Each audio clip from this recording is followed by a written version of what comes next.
All right, we're recording. So I'll just have a quick look on the old Twitchy Witchy Mm. and see how it's framed for us. Oh, This is not the greatest. oh no, that God, looks that good. song's That stuck in looks my head. good. Yeah? Yep. Am I pretty? You're such a look at your pretty mouth, boy. I'll just lift it up just a tiny bit, and that should fix that problem. Let's go back to there. All right. Okay, we should be good to go. Let So me I'll- put my laptop on don't disturb so I don't get any weird noises. There we go. I shall do my little spiel, and then we'll kick off. All right, here we go. Hi guys, and welcome to the Performing Musicians Podcast. Today, I'm excited to talk to producer, guitarist, musician, and all-round decent Twitcher, and all-round decent human, Billy Crabbe. How are you, mate? I'm doing well. How you been? I'm good. We're speaking to each other from the same country for the first time. Well, finally, yeah, finally back in the fatherland. And all right, so just to kick us off, can you tell us a bit about yourself? What do you do, and how long have you been doing it? Oh wow. So I'm a music producer, guitarist, mix engineer, mastering engineer. I like to think of myself as a modern day music maker. So I do a bit of everything, and I've been doing it since 2000. Been doing it probably since 2015. So that's however many years that is. It's Six, it's six, between 7. 6 and 1,000. Yeah, 6. And so where are you from originally? I'm half. So my dad's English. He's from Liverpool, and my mum's from Greece, from a small town in northern Greece called Kavala. But we've moved quite a few times. So I've grown up in Thessaloniki, which is another northern city in Greece, which is beautiful. And but we've lived in the States as well. Me and my siblings were born in Luxembourg, so we've kind of moved around a few times. In Luxembourg.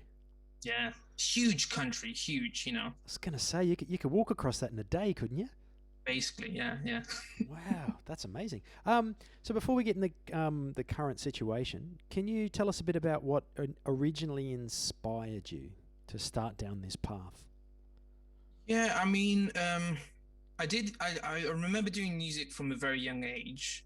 So when we lived in Luxembourg, I remember my parents taking me to like piano lessons or like keyboard lessons, maybe around the age of 4 or 5, and it was fun. I don't think I'm one of those students that was like musically inclined in the beginning, at least, but it was fun. It was entertaining. I always enjoyed music. Music was always in the house. Our dad, we listened to mostly English music, not that much Greek music, but so I think in terms of getting into the guitar, I remember watching, like, I think it's the cliche story of watching Elvis Presley on television, playing his acoustic guitar and saying, "Oh, I want to do that." So they got me a nice little acoustic guitar when I was a kid, so I was banging around on that.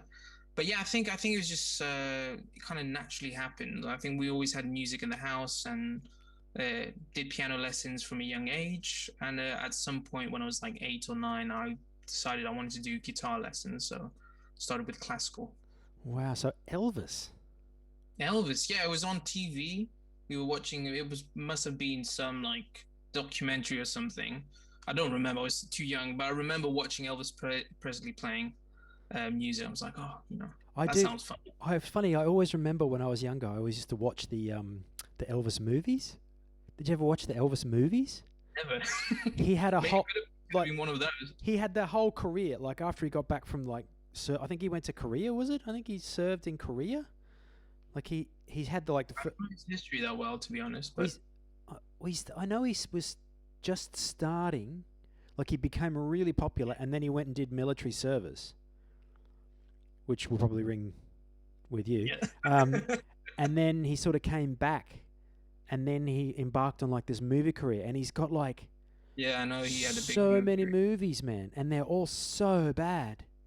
Are they Like, bad? oh, they're Oh, so bad. I thought you were gonna say, oh, they're so good. No, they're terrible. Oh, Like, it's almost like is this in his later years? Like, no, this is like before he got big and fat. Like this is, I mean, I'm okay, I'm just speaking off the top of my head, but he was all like in the movies that I watched, he was young and good looking.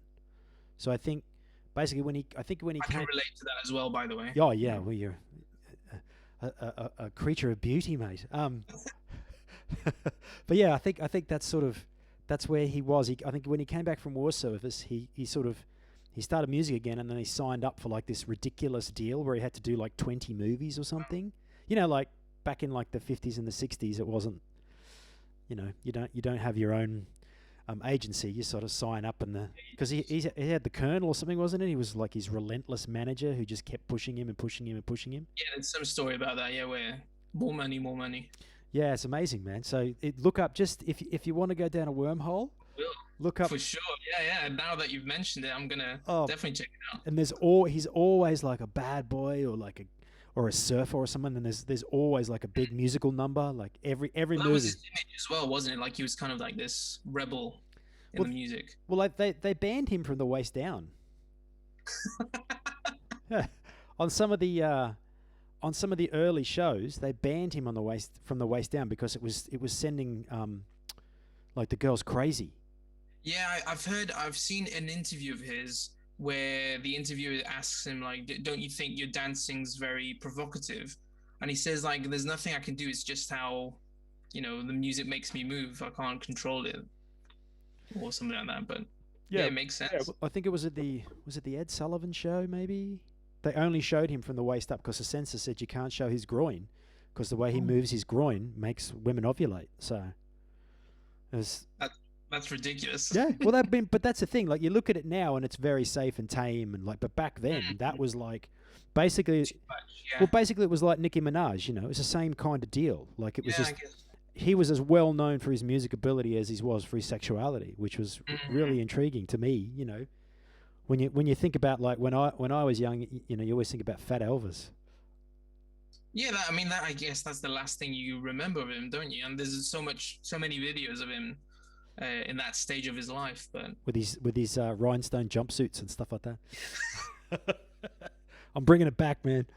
oh man, And what would you say? Like you've obviously got some very eclectic tastes. I know this is a question that every musician is asked, but what would you say is sort of your biggest influences?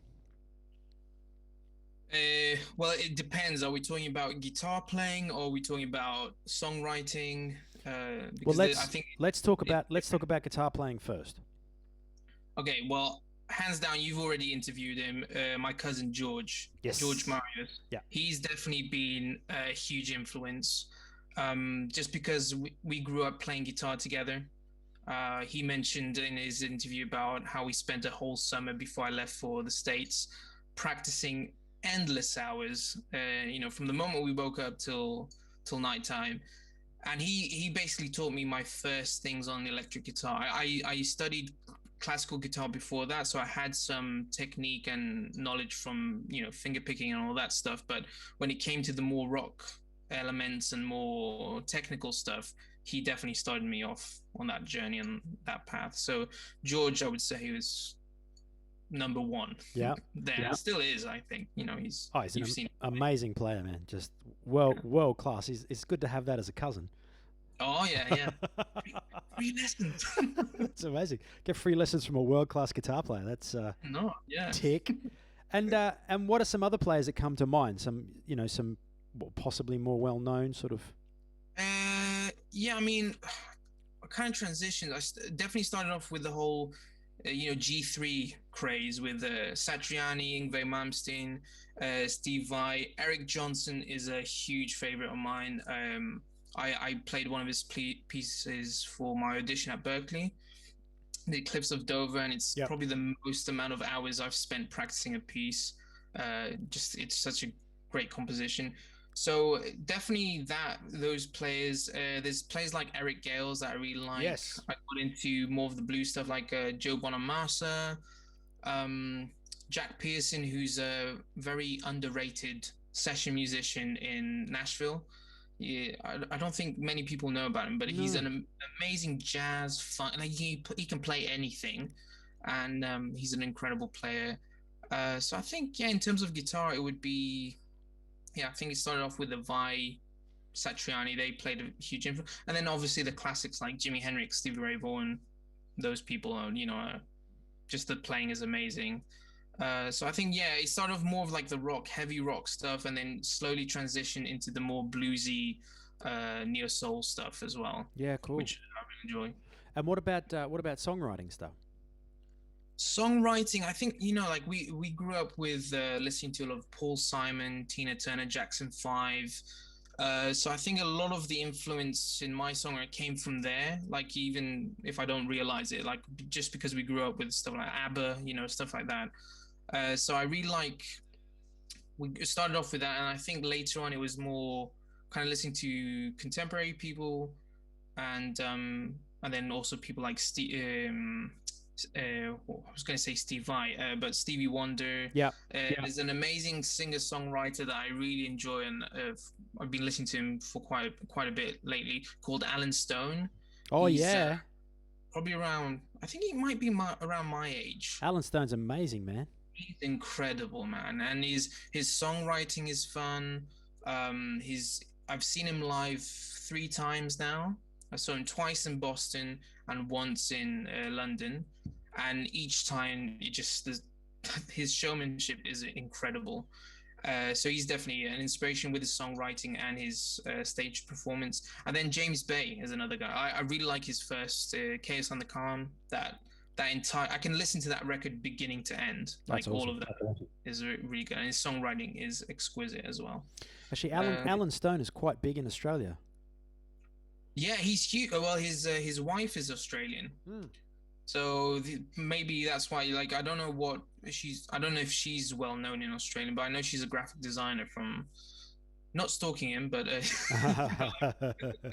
no, but I know he's got some connections with Australia as well. Yeah, he plays there all the time, and Yeah, I've never seen him, but like you should, if you get an opportunity to, you should definitely try and get to one of his live shows. Well, live shows. We'll talk about that. Yeah. So you talk about you grew up in Greece. Mm-hmm.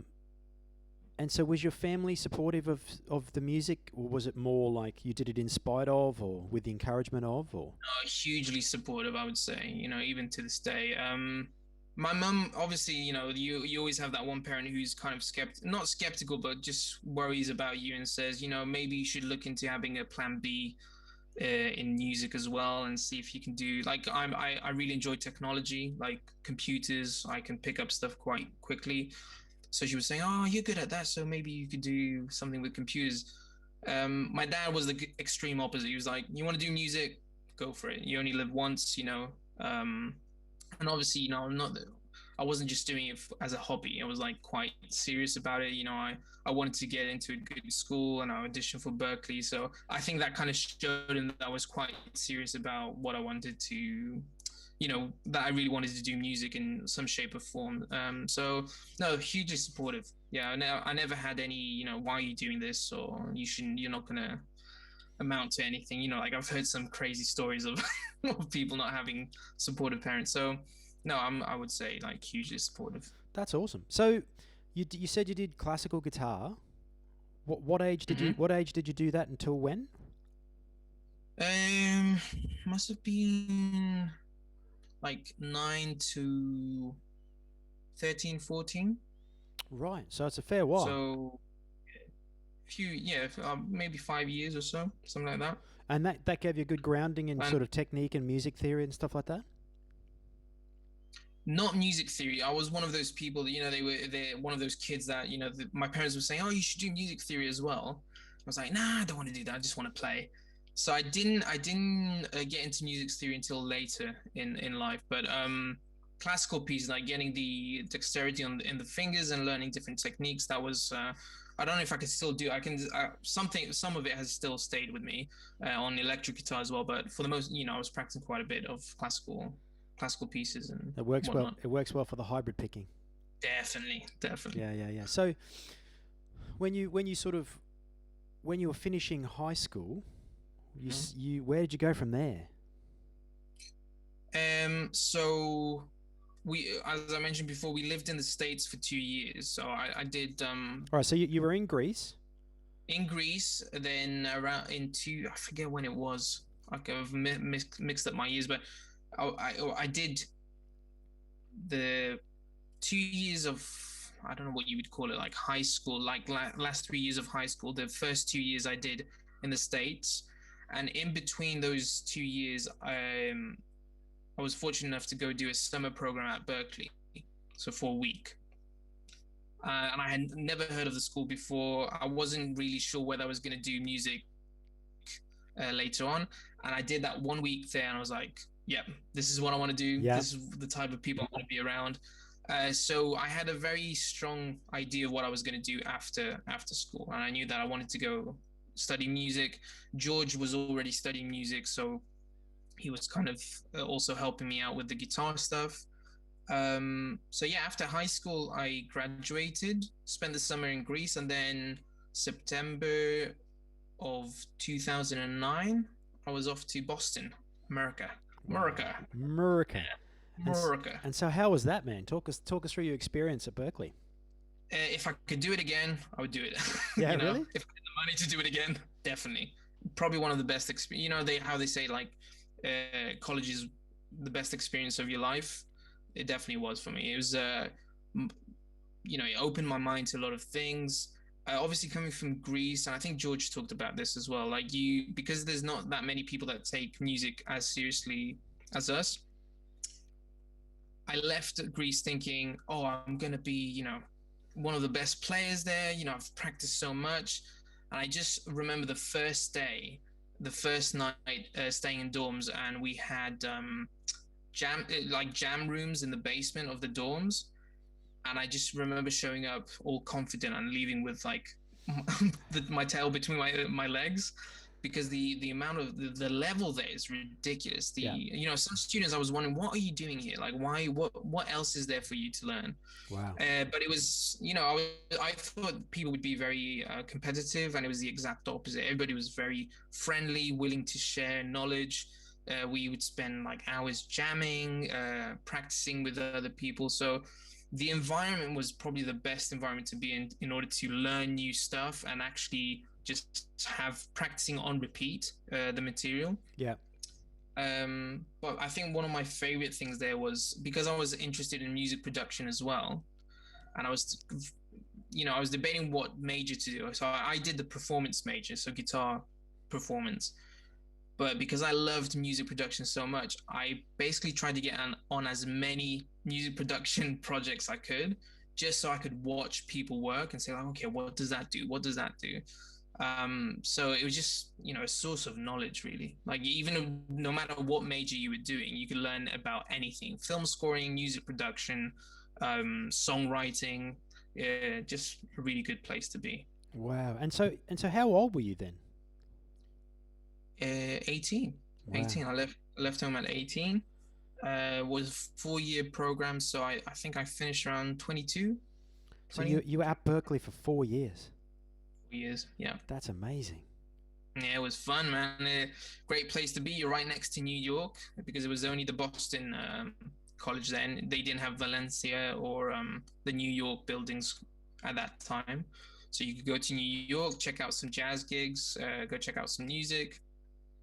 Such great, as I said, if I could do it again, I'd redo everything, like all of it. That's amazing. Yeah, I've only been to America the one time, but it's a very interesting country.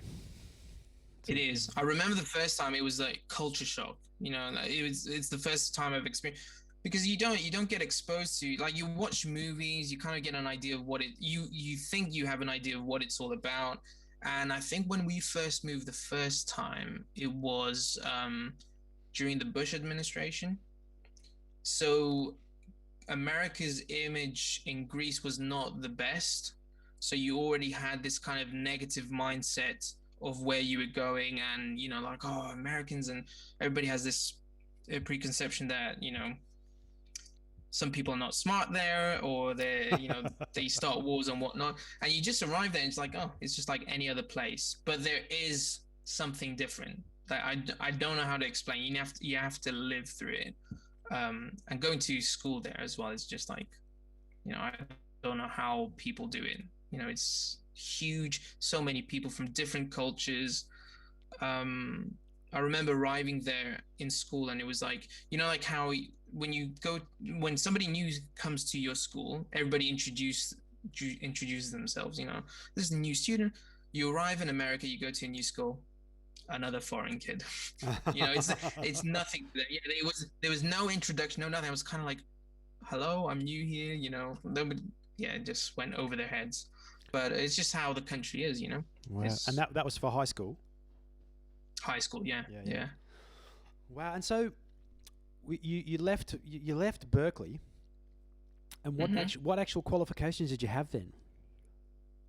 I got well, you mean in terms of degree? Yeah. From Berkeley. So I had my degree is I've got a bachelor's degree in guitar performance. Awesome. Which basically means that I've had X amount of hours of one-on-one lessons. I've done multiple ensembles and whatnot, but and I've also done songwriting courses and whatnot during my stay there. But the primary focus was on guitar performance, how to perform pieces, learning about technique, learning about theory, fretboard knowledge, and all that stuff. So that's my qualifications in terms of what I got from Berkeley. And what's the most important thing you learned when you were there? Oh, that's a difficult one. Most important thing that I learned while I was there or after? No, what's your most important takeaway from that, from that course? I think it's difficult. One of the things that definitely stuck with me, and I definitely kept with me after college, was like, play with people. Just play as much as you can with people that are better than you. Yep. So get out of your comfort zone, play with, you want to have that sense of like, oh, I'm not good, not in a negative way, I'm not good enough, but like realize that, oh, there's so much more to learn, and you just keep on learning. So I think that's something that I definitely found very important during my stay there, like, because I had that mindset before going there that, oh, I'm going to be one of the best players, or I'm at a very good level, and then realize that no, there's so much more to learn and always room for improvement. So I think that's the key thing I took away from. I think that's a really valuable lesson. I always know that when I was, well, still even to this day, if I meet a guitarist and I'm like, what? I want to be around them like a puppy, going, yeah. Show me how you do that. As much information, yeah. And it's funny because that education system is probably one of the, unless you meet really nice people, it's that education is one of the times where the sharing of knowledge is like really encouraged, because a lot of times you meet really good guitar players and they sort of look at, and I mean, it's a little bit transactional. Like, guitar players say, well, who's this guy? What can he give me? I guess that's across the board with music, but it's like. But I think mostly in the guitar community, there's quite a bit of ego. Competitiveness. Yeah, ego, definitely. I mean, the joke is, how many guitarists does it take to change a light bulb? And it's 3, 1 to change it, and the other 2 to say, I could do that better. Yeah, absolutely. That's just how we are as a guitarist. But no, I think at the end of the day, it's who you surround yourself with, as you said. If you're definitely going to find people that are a bit precious about something that makes them unique, less willing to share.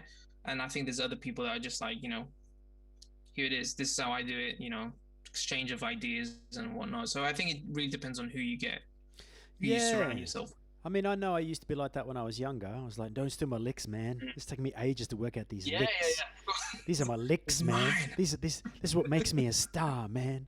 And then it's like, after a while you realize, it's really not that important. No. I always say to anybody, if you want to steal my licks, I'm flattered. It's great. Yeah. The more. So when did you have that change? Like, when did you change from like, these are mine, and to like, okay, well, let me share this with the world? I think it wasn't that long, actually. It was after I discovered that I wasn't as good as I thought I was.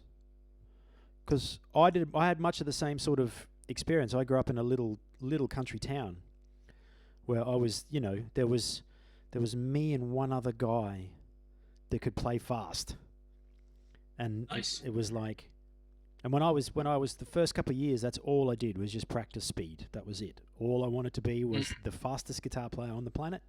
That was my singular goal. I used to practice 5 hours a day, just fast. Nice. Didn't matter what it sounded like; it just had to be fast. And then, Speed. yeah, just speed, man. It was just the. I think I was talking to George about this actually, when I got the Paul Gilbert, like the little LP. It was Oh yeah. an actual. Yes. Yeah, his speed Oh. is an actual vinyl Okay. on a Guitar Player magazine from like 1990, maybe 90, 91. And I was in high school, and I got this magazine from the newsagent, and it took me, like, I ordered it, I got it, and I played that, and I was just like, oh, I don't even playing for like a year at the time, and then it was just like, this is all I want to do all the time forever now. And Yeah. I first of all, I did it wrong because I was so impatient to get faster. I was like, don't worry about that cross picking thing. I'll just do it my own way. And Are you self-taught or did you take lessons? sorry, Are you self-taught or were you taking lessons at that time? completely self-taught. So I picked up the guitar, and I had a friend, Andrew Farnham, who is still a friend of mine, and he'd been playing for about a year longer than me. So he gave me some sort of, like, I think he showed me like the penta box, and then a few other exercises, and then I was just like, I just felt, it's not about me, but I just fell in love with the guitar, and I just practiced for hours and hours and hours a day. So yeah, so I'm except for, like, I didn't even do high school music. So the last 2 years, because I moved to this little country town, the music, I walked into the music wing, and it was just like, there was 2 acoustic guitars and 1 keyboard for the whole school, and I was just like, yeah, I'm out. I'm not doing it. I'm not doing it. And I just taught myself for years, and I've taken lessons over the years. Like I took gypsy jazz lessons from, like, one of Australia's best manouche players, and I took jazz lessons from Jim Kelly, who's one of the best guitar players in the world. I've just sort of taken lessons here and there wherever I need them, but the rest I just like clinics. No, like private lessons. Yeah, little. Okay, nice. Yeah, so you go in, like, the manouche stuff was really good because I fell in love with gypsy jazz for a long period. Or the minor swing and and just the way they played, like the pick attack. And yeah. Did you get one of those jazz guitars as well? No, I didn't get that far into it. Oh, okay. But the lifting of the hand up from the bridge, and the way you think about it, because it's all inspired by Django, so it's like a lot of 2-note per string stuff or 1-note per string stuff, and yeah, I love that shit, man. And yeah, it's so good, it's fun. Yeah, I got like 3 or 4 lessons from a guy called Ewan McKenzie. He's dead now, but he was one of Australia's best like gypsy jazz guys. So yeah, and when I moved from Mount Isa to Brisbane, which is like the capital city, and I played in some bands, the first time I realized I wasn't as good as I thought I was, as I went to the big day out and I saw a band called Pangaea. Okay. And they're an Australian band, but the guitarist was a guy called Jim Sinclair. Nice. And I ended up meeting up with him years later and getting some lessons and stuff. But I was like, and I thought they were from Australia. From America, but they were Australians. And he was just absolutely fire. But not just blazing speed. It was all these really exotic scales, note choice, like, and his rhythm playing was ridiculous. Nice. And so I just went, oh man, I think I was like maybe 16 or 17, and I realized, I'm going to have to work really hard. It's one of those plays that you watch and you just want to go home and start practicing. Oh yeah. That's how I felt about Joe Bonamassa. Yeah. As soon as I heard him for the first time and I watched his document, I kind of went deep into his discography and the documentaries that had come out about him. was like, oh man, I need to I need to practice more. I need to get my chops up. But yeah, it's amazing when you find somebody like that. Oh, it's so inspiring, and Mm. and the longer you live, the more you get inspired by players. Like I was just watching a thing last night from Alex Hutchings, Yes. and I really got into Alex Hutchings like maybe 5 or 6 years ago, and then I sort of got inspired by other people, and then I was Mm. watching something last night. I was like, holy shit! Like this guy has gotten like was already world class, Mm. but has gotten better. Like He's amazing. Yeah, I remember oh watching his early. I think it must have been Jam Track Central, yeah but like the early days of Jam Track Central. And I think he was one of the first people doing videos for yeah them, yeah along with Guthrie, probably Guthrie Guthrie and Tom. I think Tom Quayle as well. He And oh yeah, probably. But I remember watching him and I was being like, oh yeah, yeah, he's good. And then watching, I think I haven't watched him in a while, but I watched his JTC Jam of the Month or whatever, that the backing track stuff, and he he played the song. I was like, how does he come up with these ideas, these melodic ideas? It's just ridiculous how good his phrasing is. oh it's incredible. He's doing a thing where he goes through guitar gods and is analyzing, Oh, he analyzing the playing of each. and then Is he that on YouTube? Where is that? yeah, it's just on YouTube. Just look him up. I shared something recently, um, but he did Sean Lane, Oh man. and it's like that was a guy when I first heard Sean Lane. I thought this can't be real. Like it can't be real. He's like a piano player, isn't Yeah. he? Like that's his kind of main influence on his playing. Yeah. But just the note choice and like at the time I wasn't really into chromaticisms that much. Like and Mm, a lot of his diminished chromatic, like his movements and stuff like that. I was like, when you hear something and it's so outside of your it's not experience, what you used to.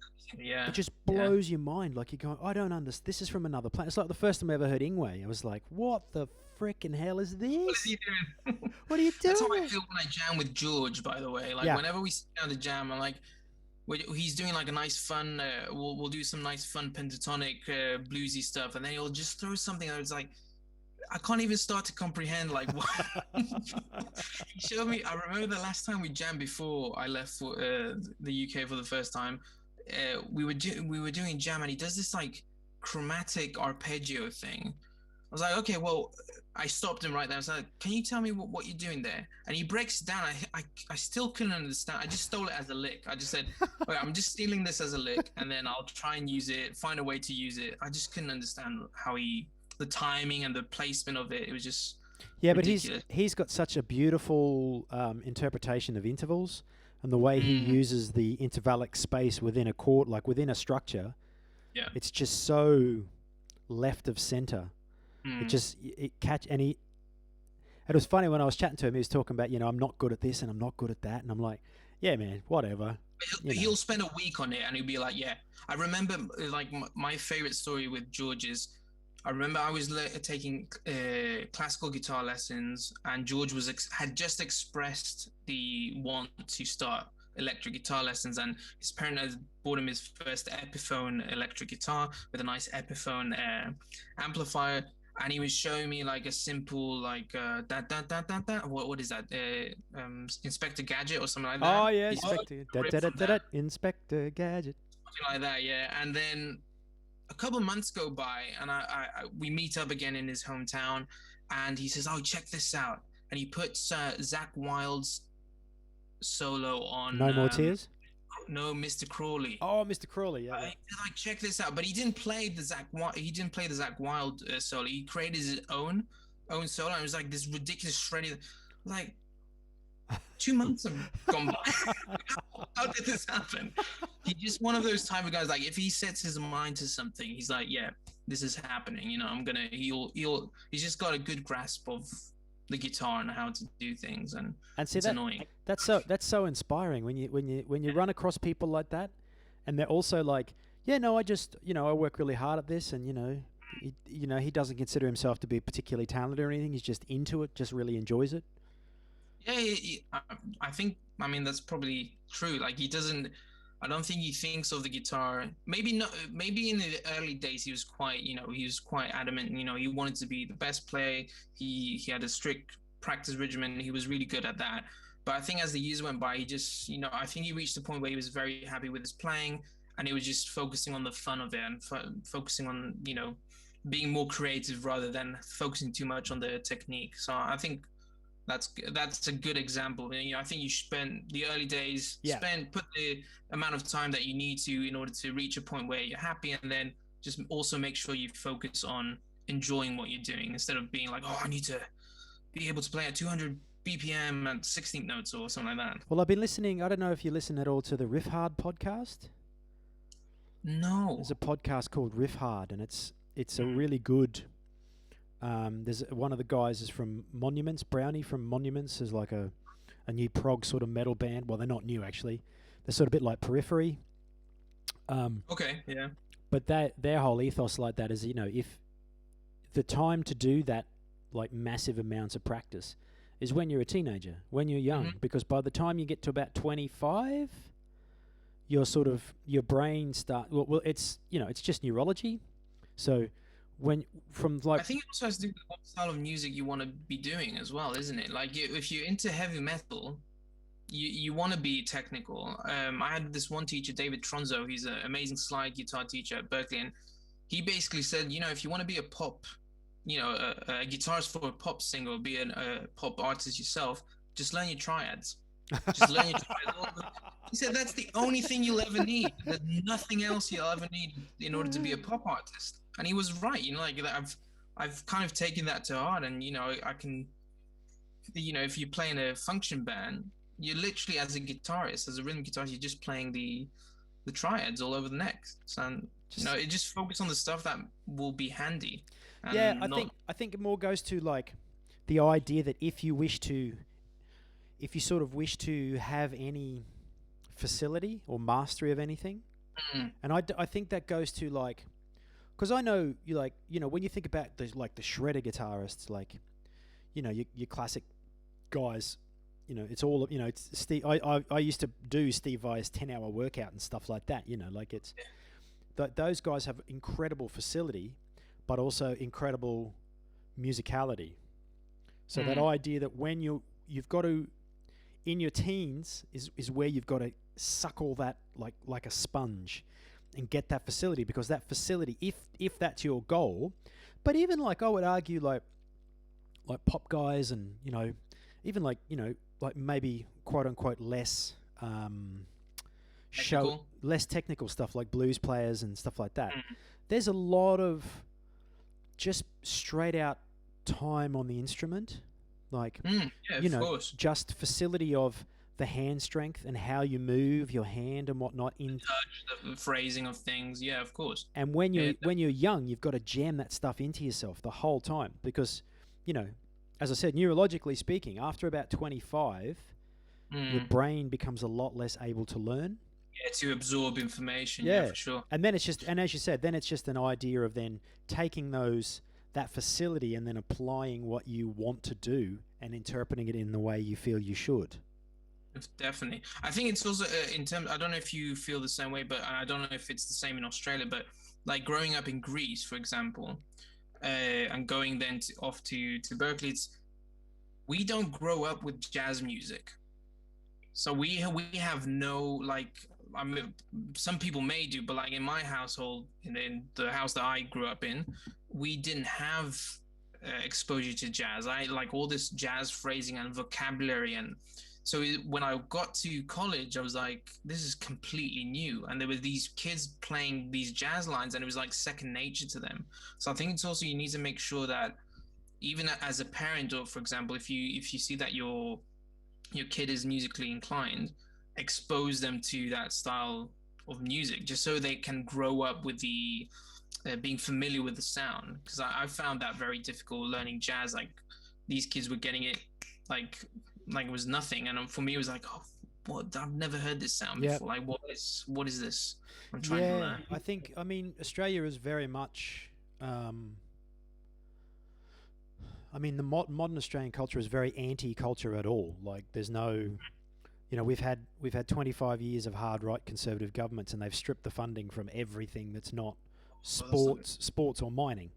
So it's like there's been an active campaign by the right wing in Australia for a quarter of a century to get rid of culture, because culture breeds. If you've got culture, people are learning. If people are learning, they're asking questions. If they're asking questions, they're not doing as they're told and Really? working in the mines. Oh So wow. there's a reason I don't live there anymore. Like Mm. it's You decided to leave. well, I mean, there was multiple reasons for it, but Mm. one of the big reasons is I just didn't.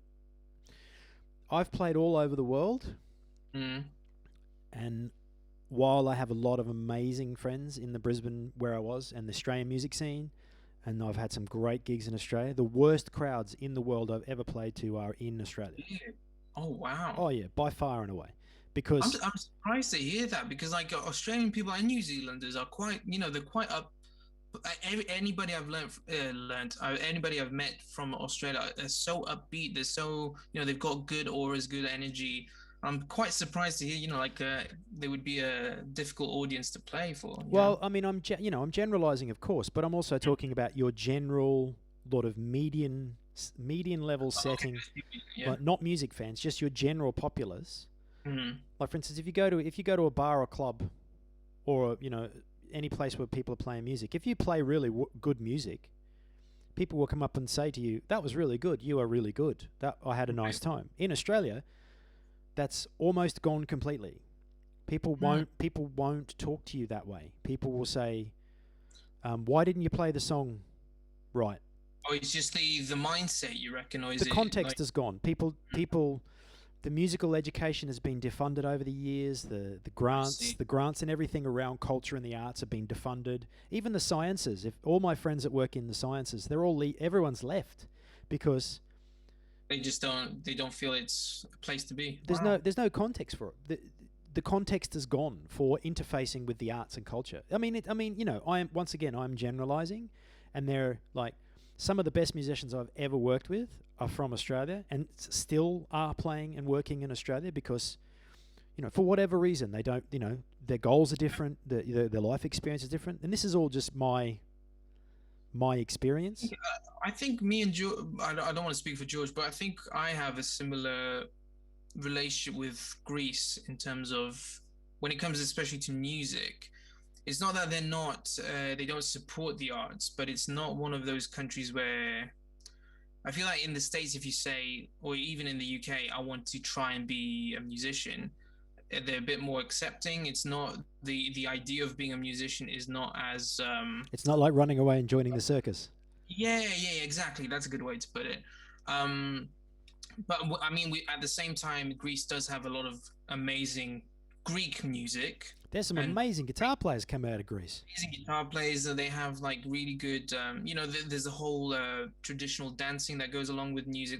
So in that sense, they're quite strong there. But when it comes to more contemporary sounds, or like if you wanted to be an English speaking singer in Greece, it, there's only a certain level you can reach.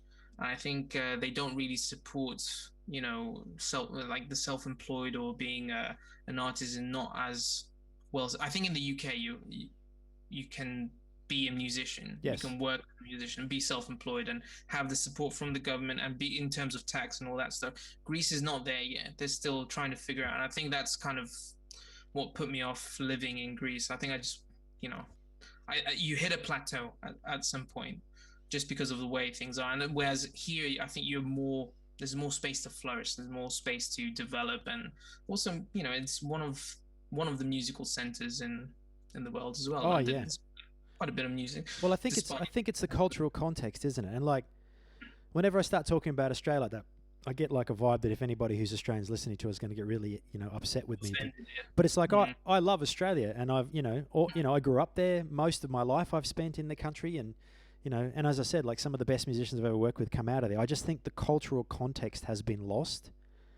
Because I also remember they changed the law when it came to gambling in the country about 20 years ago, 25 years ago. And so I don't know what it's like in Greece, but you know how in London, if you want to play poker machines or gamble, you have to go outside of a pub into a venue to do it.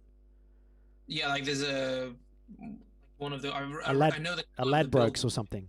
Yeah, something like that. Yeah. In Australia, that's all in the pub. Oh, so it's all in one place. and the gambling machines are all in the pubs. So about Mm, 20 years ago, 25 years ago, the government decided to incorporate, like, to make it legal to have gambling and poker machines in the pubs. And overnight, like within a year, it destroyed the touring music scene in the country. Like, it was just all gone. I used to, when I was growing up in the bush, like the country, used to have circuit bands, and they would just spend the whole year traveling up and down the East Coast, going into country towns. And then, you could live, not a great life, but a pretty yeah, reasonably, yeah, you can make a living off of it. Yeah. yeah. And within a couple of years of that changing, that was all gone. And that's where, So what was the issue that people weren't paying attention to? There was no room for music, live music in pubs, or because people weren't paying attention, or I'll give you the example. So when I was a surf lifesaver, in my early 20s, I used to go to this particular surf club and used to train and everything down there. And it was, good surf club, but not that great. I think they put 3 poker machines in, and within like a year, they'd been able to do up the whole club just off the back of 3 poker machines. So what also happens is the government makes money off that. The government makes money off gambling, and then the venues make money off it as well. So basically, why would you pay? Why would you invest in music, in if you music can and arts and culture if you can just put a machine in the corner and that'll fund your extensions? It's just economics, and you know in the end, I personally, like, in the 70s and the early 80s in Australia, like some of the best bands, like, you probably haven't heard of them, but like Cold Chisel and Ice House and all these bands like Midnight Oil, they came up because there was such a vibrant music scene and such a room for, culture, yeah. and that's just all gone. So the bands you see come out now, like Tame Impala and bands like that, that whole thing has just disappeared. So the context for appreciating live music is now basically big electronic music festivals and like local pubs with a soloist stuck in the corner underneath the TV Right. that try to play while the football's playing. Hey, you get that here as well, a little bit, depending on where you play. Yeah, yeah, oh, But yeah. But I mean, it's not like I'm talking. That's the capital city music scene now. that is it, yeah. That's it. Oh, So no bueno. no bueno, which is a shame, and It is, of course. it broke my heart a little bit. But we're not. Once again, we're not talking about me. We're talking about It's you, mate. interesting though. It's interesting. Oh yeah, but I mean, it's funny. It's funny when you talk to people from different like cultures, how much sometimes those sort of the cultural things go across borders. Yeah, of course, of course. I mean, I can relate to not having proper venues to play at, and the whole open mic night scene here, which I mean, it's great to some extent, considering it's not great for the artist because they're not making money, but I mean, you don't find that in Greece, so there's not much room for you. You either become a street performer or hope to play some of the not so great venues in Greece and hope you have a big enough following to fill it up. So, I can relate to that. There's not much room to perform or encourage performing, and for new art, like metal scene maybe, but in terms of pop or singer-songwriter stuff, not much. Yeah, the metal scene's always there though, It's always, I mean, it's a strong industry. It's small, but they've managed to keep it going for quite a while. which is inspiring. Mhm. So when you finished Berkeley, Yeah. walk us through what happened next. So graduating from Berkeley, I had a band during my last year of college. We were called the Hypnopompics, and we recorded 2 songs, and the idea was that Keenan, who was the bass player in the band, he was from Nashville, so we were going to move down to Nashville and try and build up the band again there, because it was only the two. We had a full band, but only the 2 of us ended up moving down to Nashville. So I was in Nashville for 6 months, but because of the way things are with like as an international student, they only permit you to work in your field of study for 1 year after your graduation. So you get a special, it's like optional practical training, it's what they call it. But in order to then once you finish that 1 year, you're allowed to apply for an O2 or O1 visa, whatever it's called. So you can keep on staying there, but you have to fulfill certain requirements. And during the 6 months, because of the way we were living and where we were living and other stuff that were going on, I hadn't fulfilled the minimum requirements. So I thought I better leave now from the States just in case in the future I want to go back and I don't have any issues in terms of paperwork and whatnot. So I ended up moving. So I lived in Nashville for 6 months, about 6 months, and then October of 2013, I moved back to Greece for up until Christmas, and then after the New Year in 2014, I moved to London. Right. So it was February 14, yeah, 2014. Awesome. So yeah, quite a bit of moving during that straight after college, but it was a good move. I do miss Nashville. It was a really nice place. Keen's he's a good friend, and we wrote a lot of. We had a good, you build memories with your bandmates, and we played gigs, and we did, I did quite a bit of stuff in Nashville. But it just ended up being one of those decisions where I wasn't quite sure whether that's where I was supposed to be. Yeah. And so then I eventually moved to London and just hit the ground running with doing session work, playing with as many musicians as I could. I didn't care if it was like paid or free. I just wanted to just play as much as I could. And I eventually met a singer called Nadia Ray, who I'm really close friends up until today. And I basically just focused on playing with her quite a bit because she was very active. She was playing venues, and we did what's that place? BEC Arena in Birmingham. Yeah. We played all over London. So I did the session work for a little bit, and then eventually I decided I wanted to do my own stuff. So in end of 2015, I started writing music myself, and that's kind of what led me into getting more into the music production, learning more about mixing and mastering, and eventually led me to where I am today, where I've been, I worked on your tracks. I've done stuff for George. I've produced other records. So around 2015, starting with my own music is kind of what led me into doing more of the music production stuff. And yeah, it's been fun since then. Yeah. Well, I mean, you've definitely very good at it. Thank you. And it's sort of, I guess you have to have a certain type of ear as well, don't you? I think when it comes to mixing and mastering, yeah, you need to, be familiar with the tools that you're using, know how to use them properly.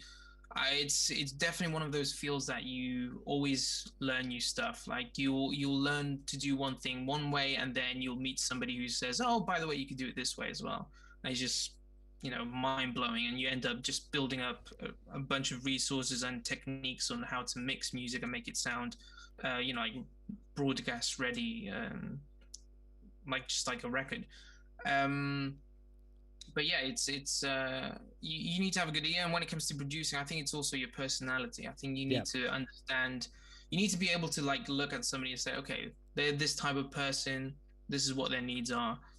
Be able to kind of adapt to the situation, which I've been told I'm decent at doing. I can kind of pick up vibes. I can understand what needs to be done, what needs to be changed, or what needs to be adapted, and I actually enjoy that. I like that process of helping. Whether it's myself, either it's myself or somebody else, just helping reach a certain goal. We're all working towards making great music. Yeah. So if somebody is a great songwriter or writes great songs, then my role is going to be help them make that reality, whether it's through mixing, mastering, or helping them with the production side of things. Yeah, I think you definitely have to engage a different part of your brain, because I did a bunch of session stuff for one producer a lot in Australia, and it was mostly working with female singer-songwriters. And it was very much like trying to figure out what they're actually talking about in a musical context was a lot of it. Like, because, if somebody's bringing a project to a producer, they want help interpreting what they've got in their head. Definitely, yeah. To transfer what they've got in their head onto a medium, the MP3 or whatnot. So a lot of times it's as much about relationships as it is Yeah. with physical, whatever it is. Because as you said, like most of the guitar I actually played was Mm. very rudimentary. Like it's not, you're not chopping out over stuff all the time. You're you know But you you're reading. It's kind of like reading the room, but with music. Yeah, Like you been. I think as I think that's what we miss sometimes in music. Like because we're living in a generation where everybody can create music nowadays. You can be in your bedroom, which for me is great that you can do that. But you need to have a level of I think empathy as well, because when somebody comes to you with their music and says, like I've got these pieces of this songs, I need help with them. You need to be able to understand, like even if you at the beginning you don't get it, you need to be able to take a step back and say like, okay, well this person's vulnerable for one thing. They're giving me their music, and I've got a skill set that can help them elevate, help them elevate yeah, their music to a different to another level or whatever. So I think it is. I like music in that way because it borrows from different aspects of life. You need to have some form of understanding of psychology, some form of understanding of empathy, business. There's just a lot of things that go into making music, and you need to be able to balance them all together yeah, and also present them in a way where somebody's not going to go like, oh, you know, I don't want to work with them, but they're too aggressive with it, or they don't understand me, or something like that. So yeah.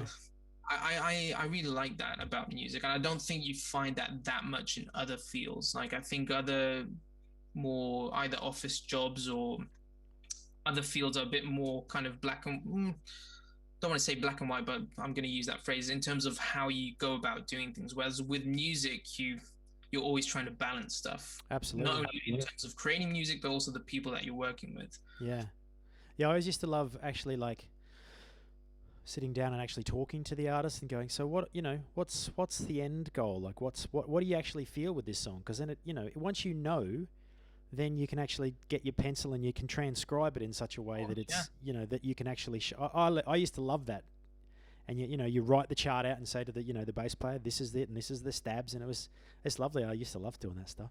I Yeah. don't do as much of that anymore because I'm mostly working on my own stuff because I'm an egotist and I just love to hear the sound of my own voice. But somebody will come around, you never know. You do your own thing for a while, then you find somebody else to Yeah, yeah, do. yeah. It comes, it goes around in circles, I think. Yeah. All right. So when let's just talk a little bit about your experience with the COVID situation. Mm. Um, it was basically just over a year ago now, wasn't it? Really? Yeah, Um, 2020. yeah. When the pandemic hit, can you just talk us through a little bit how it affected you and your career? Yeah, I mean, I had a bit of a halt in my music before that. So in April 2019, I left the UK because, as Greek nationals will know, we have to fulfill a military service. And if you go off for studies, you can get like a temporary exemption for 10 years. They give you some room to do a bachelor's degree and masters and whatnot. My 10 years were up December 2018. So then I had to make a decision whether I just avoid it altogether and then I'm restricted to the amount of time I can spend in Greece, or I just go and be done with it. And I reached a point where, after talking about it with my girlfriend, my parents, and whatnot, it just made sense to just go off and do 8 months. For me, it was 8 months of military service. So that was May 2019 to January of 2020. So for me, there was a huge gap in doing, Ouch. I won't go into detail on what I was doing because it's boring, but yeah, like January 2020, I was released, and then not long after, I thought in my head, it was like I'll stay till May in Greece just because I wanted to spend some time with my girlfriend, and it takes some time to kind of get back into the swing of things. And then come March, it was like, yeah, this doesn't seem like it's gonna happen. So I'm gonna put stuck in Greece within quotations because summertime in Greece is quite nice, Yeah. and I got the opportunity to spend time with my girlfriend, which we haven't done just because of the distance and everything that's going on. So in terms of music, it didn't. I was lucky enough to be back home I didn't have to worry about bills or rent, which is I think is a great thing. I think a lot of other musicians living in London did the same thing. They kind of left London, said, okay, well, since things are this way, we'll stay with our parents. Which, if you've got parents that are willing to do that, I mean, that's amazing, and they should. But that was great, not having bills. But I was able to also kind of get back into the swing of teaching. We did your record, and I had some other mixing projects, which was great. So it was a good opportunity for me to kind of get back into the swing, kind of decide how I'm going to go about doing music again, and find my way in terms of what I wanted to focus on. So in that sense, I think I was a little bit privileged, a bit lucky in the sense that I was at home. I didn't have to worry about bills. I didn't have to worry about paychecks and stuff like that. I kind of could work on my business and kind of figure out where I'm going to take it. But after a while, you can only spend so much time at home. Things in Greece were not that great in terms of lockdown. Like we're still in a place where, I mean, what is it now? It's April 2021. They're still in a place where you have to send a text to go anywhere. Like, you have to have a reason to be out. Weekends, we've got 6 p.m. curfews. Wow. So it wasn't like this is the second lockdown. So it's been pretty bad just because we don't have enough space in hospitals. Also, it's a bit of a cultural thing. People, we have those people that believe that it's not a thing. COVID's not a thing. You're not alone there, mate. They go off and do whatever they want. So it's a bit on the one hand, I can understand why there's so strict measures. On the other hand, I'm kind of like, you can only live that way for a certain amount of time. And it's, for me, the fact that I was able to leave around this time and come to the UK where things are a lot better was kind of a relief, to be honest. Yeah, well, it's good to have you back, mate. Yeah, thank you. It's fun to be. I'm looking forward to things opening up a bit more, and hopefully getting into doing more music with other people, and it'll be fun. We'll have to catch up for that guitar jam we've been talking about for a year. Yes, of course. Listen, we're going to finish up with a speed round. Okay. I just got to get the questions. I always do this. There we go. So it's just sort of a few questions just to finish off, put a bow on things. So this is, if you can check your phone or something if you want to check your Spotify playlists. I don't use Spotify. Oh, good man. Okay, so who's your favorite artist right now? It's gonna be Jordan Rakei. He's what is he? I think he's either I forget where he's from. I think he's either from New Zealand or South African. One of those two. They're all the same. But he's an amazing artist. He does. I think he's been doing some Twitch stuff as well, like where he does live music production. But he's got this kind of neo soul modern sound to his music, which I really like, and he uses interesting chords and whatnot. So he's definitely somebody I've been listening to quite a bit lately. Cool. And what's your favorite song right now? Favorite song? Okay, I'm gonna check. Oh, I know which one. It's "My Future" by Billie Eilish. Oh, cool. It's not a new song. It's not a new song, but I've been listening to it quite a bit. It's excellent. It's got a very interesting production to it. Yeah, I mean, a lot of her stuff does, doesn't it? Her brother's really good. Yeah. Yeah, brother's a ninja. What was the last song you listened to? Oh, probably Billie Eilish. Now, let me just double check. Last song I listened to was probably this is not much of a speed round, is it? Actually, the last one I listened to was "Fire" by my cousin George Marius off his record Daffodil. Nice, great album. So that's the last song I listened to. Yeah. Yeah. And what was the last album you listened to from start to finish? Last album. It was Pink Floyd, "The Wall." Oh, it was wow. Quite recent, actually. Why did you do that? Yeah, we were talking about it on stream. Well, we were talking about it on stream, and we were talking about like this a few weeks ago, but we were talking about how you don't have music today where you can listen to a full record beginning to end. It's mostly singles, and I had the Wall record on my on my shelf, so I pulled it off and showed that, and then I was like, oh, I need to listen to this again. So then I just put it on and listened to it from beginning to end, which was nice. We haven't even mentioned your Twitch presence either, have we? Well, it's on hiatus at the moment, just because I'm currently trying to find a place to live in London. Yeah. So once I'm all settled in, I'll be back to twitching. Yeah. Everybody listen to get onto Billy's Twitches. They're great. It's a great stream. Oh, thank you. And what song do you wish you had written? Which song do I wish I'd written? So many. I think there's one song that I really like by James Bay, and that's I really like it, but I can't remember the title of it. That's how much I like it. I'll tell you right now. Let me just look up the album.